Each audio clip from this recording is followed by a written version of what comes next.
Les 130 meilleures joueuses de squash mondial seront présentes à Nîmes du 12 au 17 novembre prochain.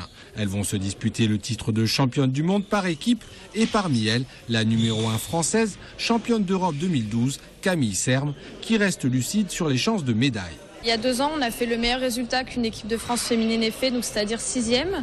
Donc on espère être encore dans ce top 8 mondial. Bien sûr, on espère un podium, même si en étant réaliste, on sait que ce sera difficile. Les nations très fortes en ce moment, c'est l'Angleterre, l'Égypte et la Malaisie. Un championnat du monde qui va regrouper à Nîmes plus de 26 nations, une véritable vitrine pour défendre l'intégration du squash aux Jeux Olympiques de 2020. La Fédération internationale qui pilote cette campagne olympique a positionné le championnat du monde de Nîmes comme un des événements qui va servir pour crédibiliser notre discipline et qui peut être effectivement évalué par le comité international olympique. Et donc on tient vraiment à ce que cet événement soit un des plus beaux événements pour qu'on puisse montrer notre savoir-faire en termes d'organisation. La compétition se déroulera au squash des Costières et au Parnasse où vont être installés 3 courts vitrés dont un central façon Roland Garros.